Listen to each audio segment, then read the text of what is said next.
going back to the patron and some of the past waitresses, the ones who were lucky enough to see an apparition up here, they described it as translucent. They could see through it pretty much, but it would wear like khaki pants and like a flannel type shirt. At times, the waitresses, when they closed at night, they would stack all the chairs on the tables, upside down, to the floor. They would come in the next morning and all the chairs would be back on the floor. So that's something of a phenomenal amount of energy to be able to manipulate the chairs and move stuff that heavy. And that happened on several occasions. And then an interesting story is, when we first started doing these events, I think back in 2012, or 2011, I think it was 12, we had one of the sheriff's deputies stop by, and he wouldn't come inside and talk to myself and another outside.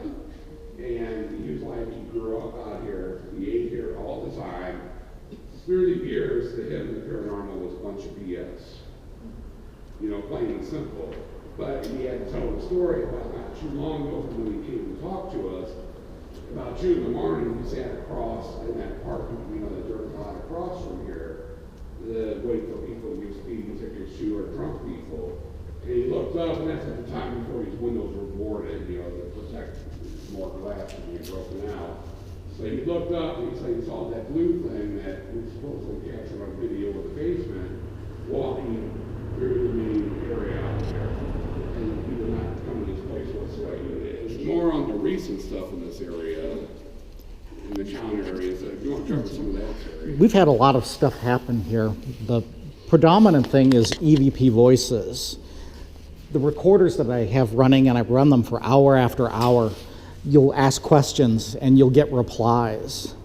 Sometimes we would pretend to be really irritating customers sitting at the bar, asking the waitress for coffee and tea and being very rude and obnoxious, and it would reply to that.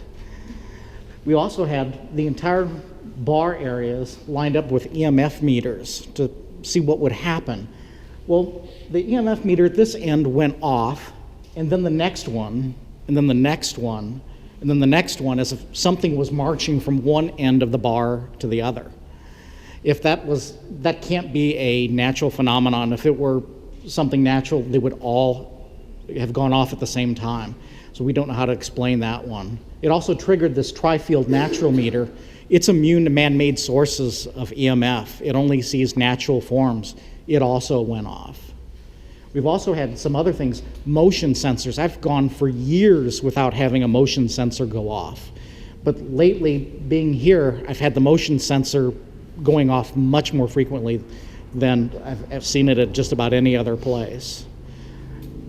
It's an extremely active area. There's also things that you'll hear while you're sitting here. You'll hear footsteps and someone moving around, but there's no one moving around. Then something will be in the kitchen area. You'll know there's something back there, and you can hear it moving back there, but if you go back there, you'll find nothing. We've also had a crashing sound, and I've caught this on video from the basement, where there's an enormous crashing sound from up here. And you can see debris and stuff falling from the ceiling in the basement.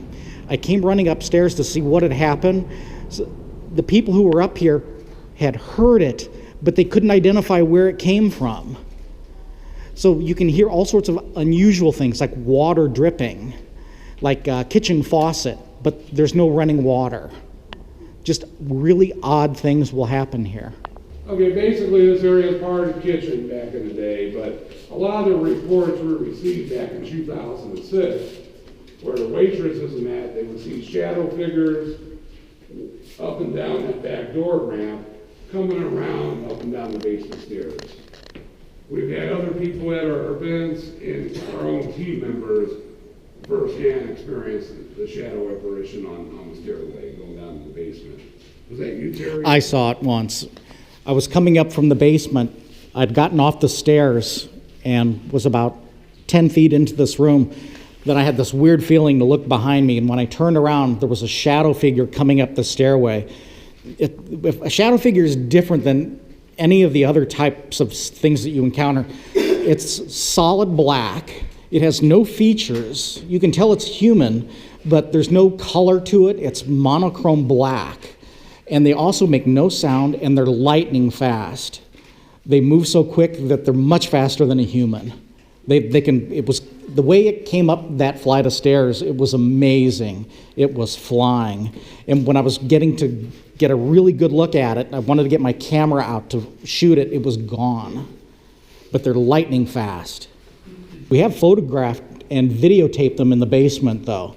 We did catch one running across the back wall on video, and you can see it pretty clearly. The black? The shadow figure, yes. So you never know what to expect in a place like this. There's also the one photograph of the reverse shadow that you took. Yeah, that's what I was going to cover. There's people probably wondering why I take all these pictures and stuff. Well, there's a reason for that. It's going back and reviewing 2006 pictures and some of the more recent event pictures. We could take pictures of people and you'll all be looking the same way. So when the flash comes through, your shadows on the wall all face the same way.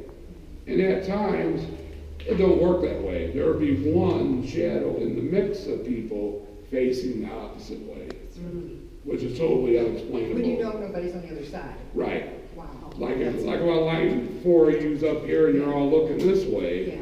Your shadows are looking that way, but there'd be like another one in looking the other way. So the reports we got from the kids, or when they went back to the boys' bathroom and looked up the stairs here, this is where they saw the monster killing the lady. And we don't know, we can't find murders here. But back in the day, the truck drivers, there was like 4 or 5 sleeping rooms up there. What happened in here, there was a woman was in here taking pictures. And she got real excited and was real panicky and excited. And she said, I got a picture. And I said, well, what did you get? And she said, no, you don't understand. I didn't take the picture. I was just holding the camera and something pressed the shutter button on her camera while she was holding it. Later that night, the Browns, who ran the restaurant, Laura I was talking about, her brother, Shane, who was in the military and the guard at the time, showed up in his uniform, and he was one of those naysayers, like laughing at us. This place ain't haunted, blah, blah, blah. Well, he came in to use the bathroom later, and it didn't occur to me he disappeared. And then later, while we're investigating, his mom, Mary, was out at the island there, got a phone call, and I heard her say, no, you need to talk to Greg and tell Greg this. So she puts me on the phone, and what happened was he came back to the bathroom, used the urinal, and he said he heard a noise what sounded like somebody dragging a bag of potatoes across the floor. And he looks up, and he saw the apparition starting to form right next to him. The one with the khaki pants and the flannel shirt. And needless to say, if you saw the Riverfront Times article at the time that covered it, they made fun of it because actually he lost track of using the urinal and I think urinated on the wall in his leg before leaving. That's how much it shocked him. You know, never seen anything. His family worked a restaurant and boom. This is the second floor. Primarily back in the day, this is where the truckers' sleeping rooms were. And they were small, as you can see on the floor. The outline of like room 1, 2, I think 3 was here. That was like a utility storage area blocked off the wall over here. But this is one place we got a very interesting EVP as well. It was a deep male voice. And when you listen to it on our site, it says real deeply, like, where'd you go? Which is kind of an odd thing. But other things happen up here. This is the location in the past, and on some of our events, it seems like pennies mysteriously drop from above once in a while. And we try to pay attention to dates or that. They seem to be older with no specific date. And buried ones from the 70s, you know, and 80s at the time. And even a couple from the 90s. But they would mysteriously appear and you hear something drop and you look and there's a penny on the floor. And I know that signifies, you know, certain things, you know, a person's belief system. And I'm trying to think what else up here. The tug of war with the door. Yeah, if you go to our YouTube site, Oh, is that just the? one of our first investigations, myself and Terry, we set up here, we came up, had the old-fashioned 8mm, IR camera. There was like a little closet right back there, so we were setting it in there. And Terry was adjusting his IR meter, and at the time, there was a door here. And I went and shut the door, and I'm sitting there like holding it loosely, and Terry like setting his camera and IR going on it. And then somebody starts pulling at the door on me. And at the time, I thought it was Tom, one of our past members that had passed away a couple of years ago. But Tom would set up, would do stuff like that. So I said, Tom, wait a minute, we're setting IR. I kept pulling the door, and Terry's video camera was going at the time. And on the clip, you see me like pulling the door back and forth, somebody pull it, for me. And I wait for Terry to get done and stop pulling from the other side. And I stuck my head out after Terry was done. And I asked Sandy, was like, I think in the room back here, or down over that way. I asked her, where's Tom at? Wasn't Tom at the door? And she goes, no, Tom went down to the bathroom quite a while ago. And that goes back to the reports we got from past waitresses, because they stored some of the, after the sleeping rooms were closed, they would store some stuff up here for the restaurant. And when they would be freaked out, not wanting to come up here, if they would come up here and somebody would hold the door shut on them. The thing that happens most often in the EVPs, and it's on virtually every single investigation, and it's on this floor and in the basement and in basically the entire building, you'll hear help me or help us. And it's both in male and female voices, and they're very clear, and it's it repeats, it does this on every single trip, and I don't know why that is. We go to other places and you don't get this level of something repeating itself with such reliability as something asking for help. But you'll get a voice on the tape when you play it back and it'll ask for help. Do you hear a lot of the same sounding voices with the similarity as far as like it sounds like the same voice? Sometimes, but sometimes the voice is different. Sometimes it will sound like it's at the bottom of a well. Sometimes it's very loud and clear. I mean, it's like it's a person. It's so loud and distinct. And other times it's a very faint, whispery voice where you have to really listen carefully to hear what it's saying. Voices, we had one interesting where there was an investigator. She had an upper respiratory infection and she was coughing very badly. And I asked her if she was okay. And she said, yes, she was fine. Well, when I replayed the tape, there was another voice, not mine, asking, are you okay? Commenting on her coughing before I commented on it. And there were only two of us up here. But it knew what was going on. It was concerned that she was not feeling well and was commenting on it live.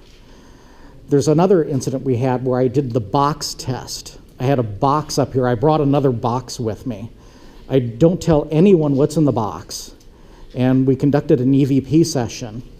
Well, at first I thought it was a failure. But when we played it back in detail, it made a comment. It said fossil. Well, inside the box, I had some dinosaur teeth. It had nailed it. And the odds of something saying fossil, astronomical, just astronomical. I brought another box with another object, and I've got it sealed up downstairs. I'm going to do the test again and see what happens. Apparently, it has the ability to see in these boxes and comment on what's in the box without it ever being opened.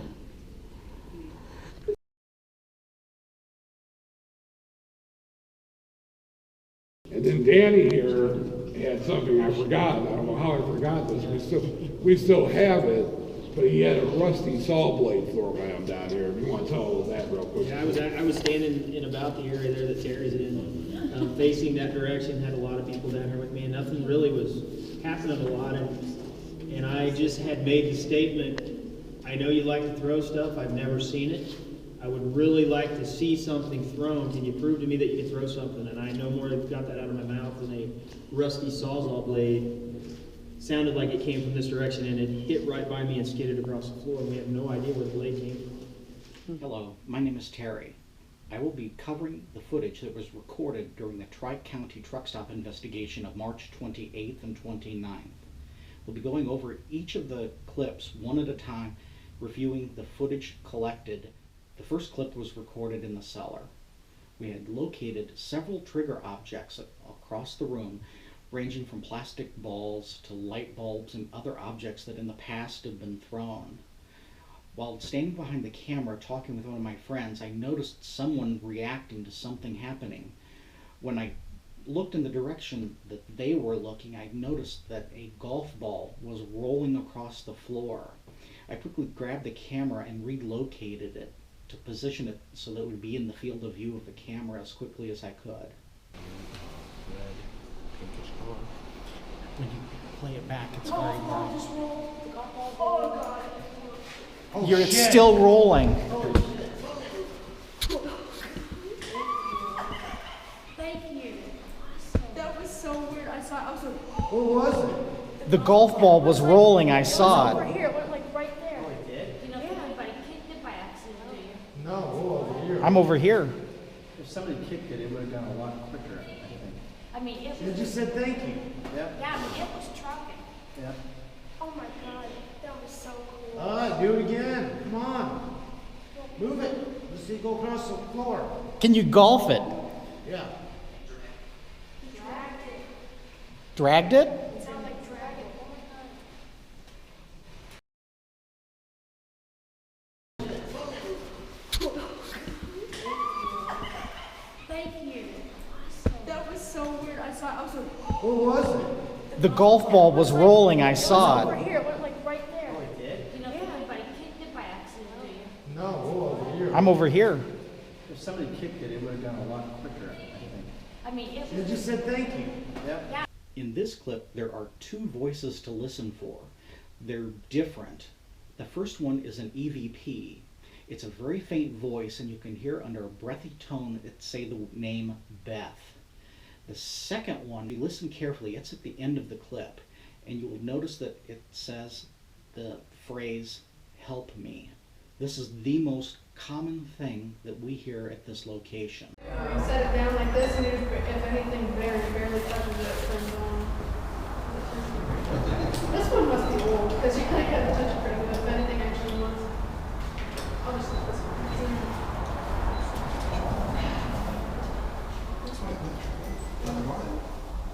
And there's, I don't like equipment stuff. I had one of those, which was screen, place of my gloves. What is that? Oh, the BB? Yeah. Oh, all great. It'll show if everything goes through, and it will just have like an interruption.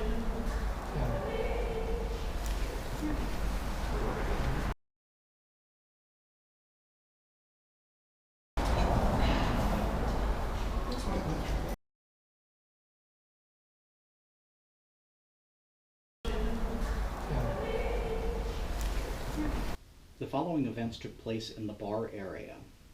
I had a new PSB7 ghost box along with this Altec Lansing speaker. The speaker had fresh batteries in it, yet when I went to turn it on for the first time, it wouldn't work. When I opened up the battery compartment, the batteries inside had been fried. They'd structurally failed and acid had leaked out of all of the batteries. These are good alkaline batteries. This should not have happened, and it didn't happen with any of the other batteries that I just purchased 2 days earlier. During this session, I also attempted a voice recorder session. However, this 2-year-old Sony voice recorder is also irreparably damaged. I can't get it to work. 2 other people had experienced voice recorder problems also. One of them had audio distortions, which affected the quality, and it's not quite right. The other one couldn't get it to work at all. I still have to find out if theirs is even serviceable. But in the next clip, I want you to listen for the voice on the spirit box that is coming through after I've replaced all the batteries. I asked the question, did you damage my batteries? And it replies, of course not. Did you damage my batteries?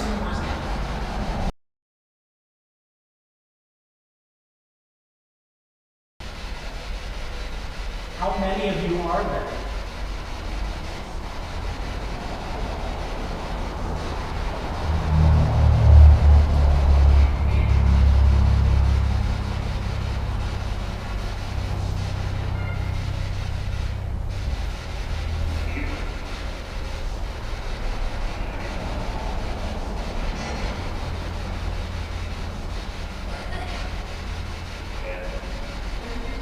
During the continuation of the Spirit Box session, I asked the question, do you know who we are? And it replied, yes. Do you know who we are?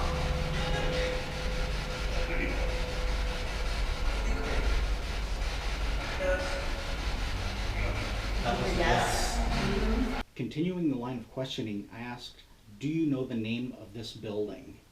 And it replied, Diamonds, which is correct. The Tri-County Truck Stop is also known as the Diamonds. Do you know the name of this building?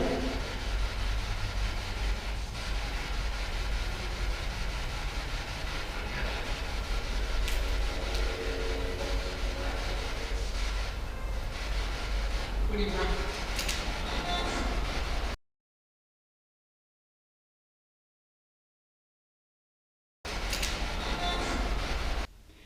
I then asked the question, do you know the name Mr. Bates? The reply was a weak EVP voice that said, help me. There was a pause, and a few moments later, the PSB-7 ghost box also replied, help me. Do you know Mr. Bates?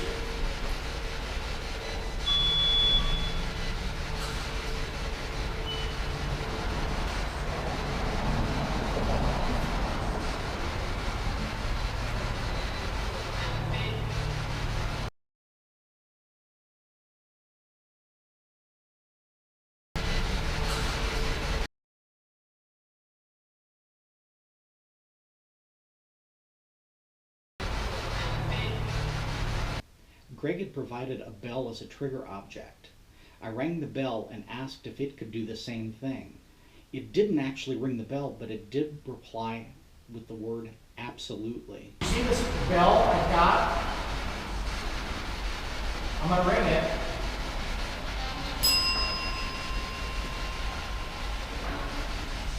Can you do the same thing? The next one was not an actual reply to a question. It was just a random EVP voice, not the ghost box, saying the name Beth. During the continuation of the ghost box session, we heard the word German spoken. We've heard this on previous investigations where the word German is spoken.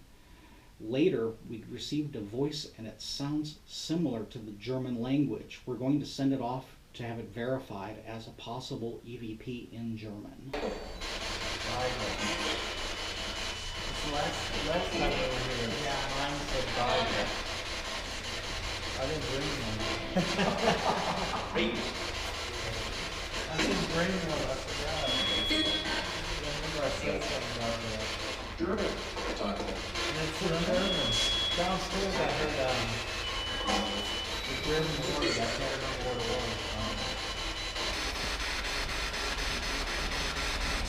Earlier, you said German.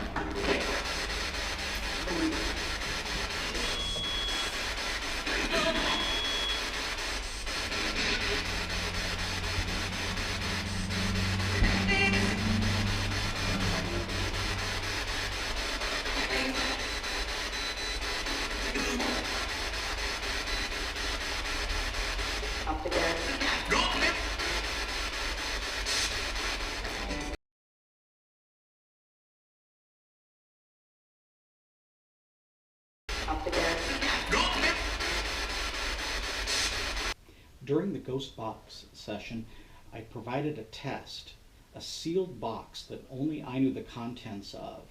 I asked if it could identify the contents of the box.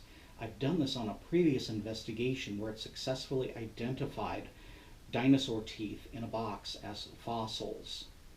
During this one, the very first reply was very uncooperative. The box said, "Why would I help you?" It didn't want to answer the question. Do you know the contents of the box?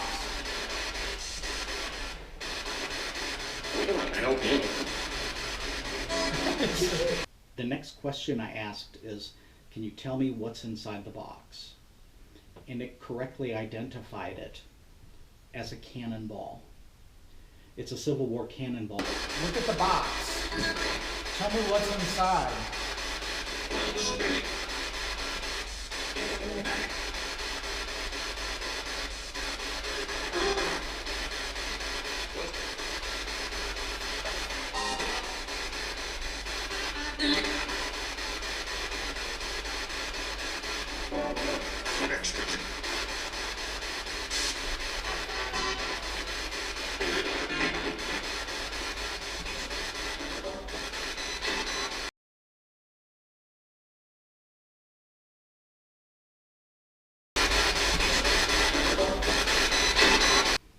I thought I'd heard it say the correct name, cannonball, in the first clip, but I wanted to verify it by trying to get it to say it a second time, so I re-asked the question. Can you see the box? Well, here's the thing. I think I've heard it answer correctly twice, but I'll have to verify it with the camera. Leave now. Say leave now. Leave now.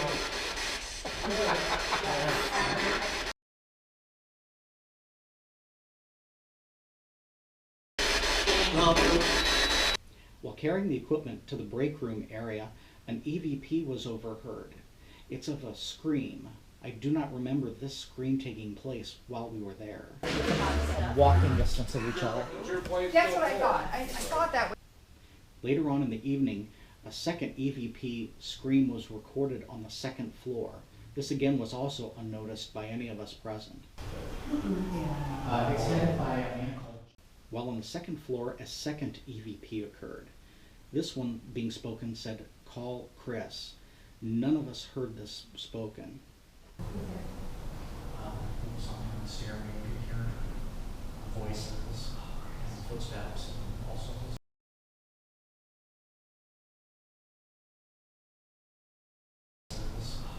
Footsteps, and also. During the final ghost box session of the night, one of the guests asked if it would say something for them, and it replied no. A store that has historic collectibles. One more time before I leave. No? Yes. Now here. It said no. It said no, and it was very blatant about it.